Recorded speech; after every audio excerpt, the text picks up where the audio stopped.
Welcome to Let's Learn Railway Empire 2 together. Alright, hi, this is Attica and welcome to episode 3 of our Railway Empire 2 Fundamental series. We're going to take another look at warehouses. Warehouses, I think they're very clearly the biggest change in terms of functionality between the original Railway Empire and Railway Empire 2. The way they work is definitely different from Railway Empire. And in episode 1 of this series, we talked about the warehouse basics, how you can daisy chain warehouses and move things along the line, and how warehouses actually act as almost like purchasing agents to say, hey, somebody down the line that we can haul freight to needs a good. Can you send me that good? And they could be talking to either another warehouse or to a producer of that good. For example, a warehouse in Grand Rapids would be talking to these logs saying, hey, I need logs in other places.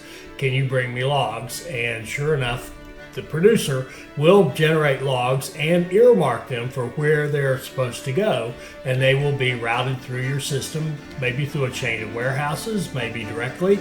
It depends. So we talked about that in the first look at warehouses. Now we're going to get into a few more concepts and maybe a little more advanced concepts. So one of the things we've got now, I've changed our setup from that first video, and now we've got Grand Rapids has a station here that connects to Toledo and connects to the Wood.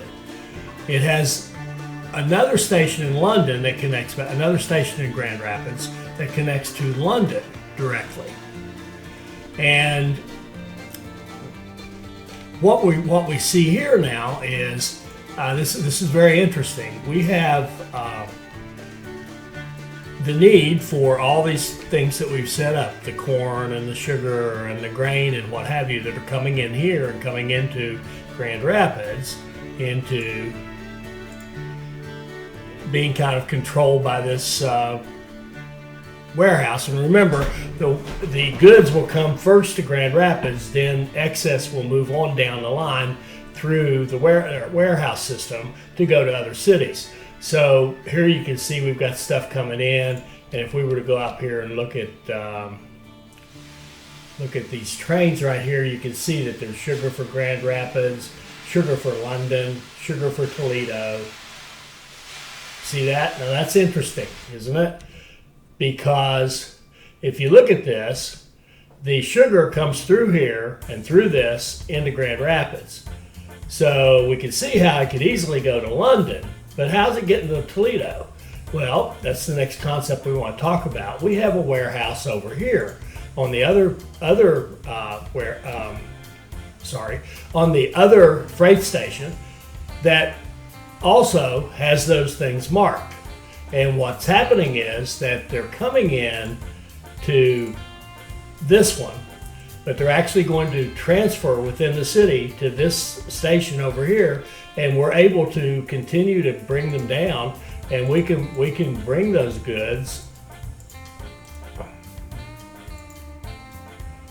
We can bring those goods. You can see Toledo to Grand Rapids, which isn't even connected to this. Now the logs are connected, but the grain isn't. The grain comes into that one.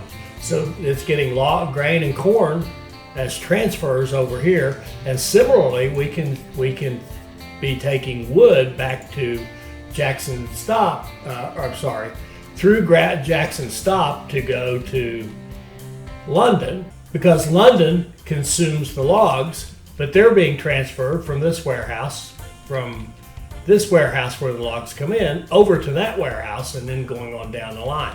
So you can set these up and have them go to all over the place. And then after that, you can still daisy chain them. So we could have if we added a warehouse in Toledo and put Cleveland on the line, then it would get all those goods, because the warehouse here would look over here and say, what do you need? Look back here and say, what do you got? And it'd be looking at the whole system and bringing that stuff down and moving it to Cleveland. All right, so I also wanted to show you just a different setup, where you don't put the warehouses on the cities themselves. You put the warehouse kind of out in the country, and we can call this the country warehouse.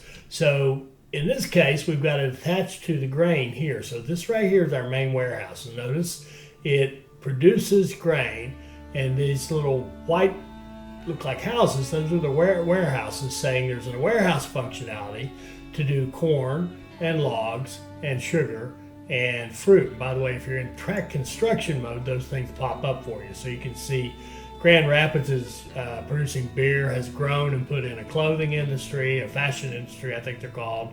We've got Jackson Terminal, as we just said, producing the grain and having warehouse functionality for corn, lumber, fruit, and sugar.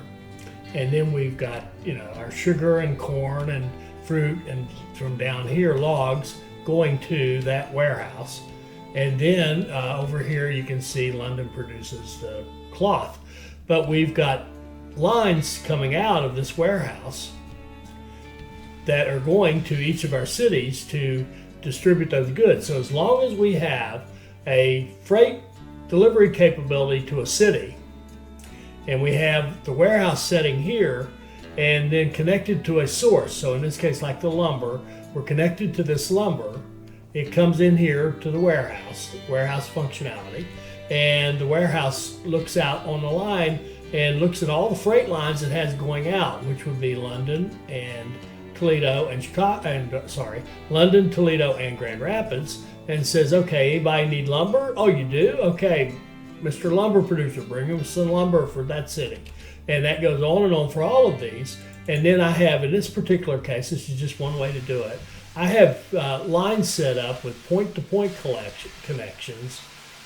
See how the connection kind of comes in, and it just comes into the one like that. It comes in like this, out like that, to that one platform. And then that's for London. Then there's one over here that goes, that goes to Toledo.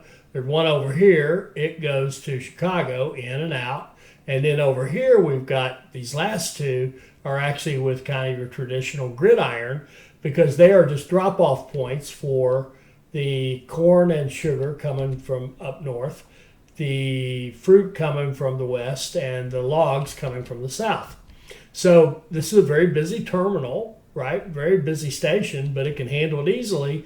And the advantage of having, by the way, these point-to-point connections where they have dedicated track, I can run full from here and not worry about holding up everybody else. So like these two trains right here are waiting on full loads.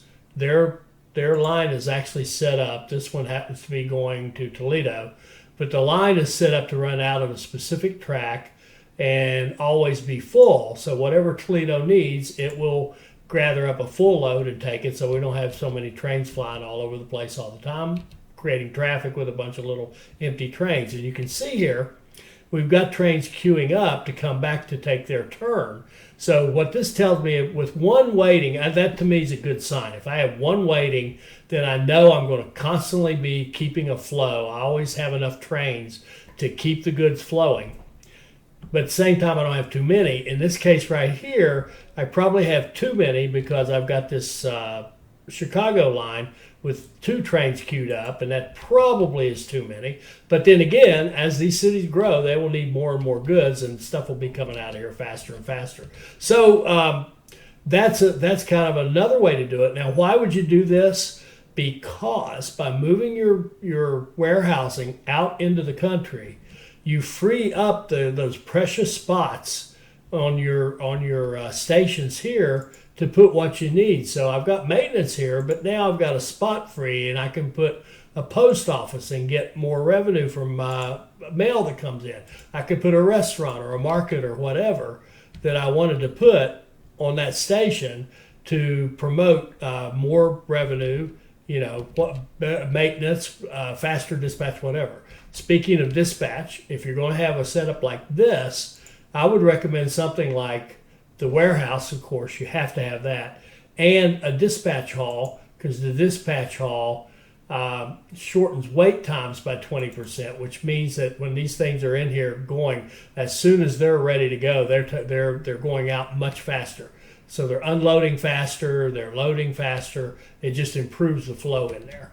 So anyway, there you go. That's another way to look at the warehouses. That's just, and there are many, many more, and we'll go through some more of them as we go along. But I wanted to give you, first of all, the idea of transferring, as we did earlier in this video, transferring between lines coming out of the city, so intercity transfer, and also the basic concept of the country warehouse. And there's many, many more things to say about that, but we'll save that for another time. Hopefully that'll give you some great ideas that you can use in your play of Railway Empire 2. I hope you enjoyed that. I hope it'll help you become a better player. I hope you'll like, comment, and subscribe, and join us for more Railway Empire 2 videos. Thank you.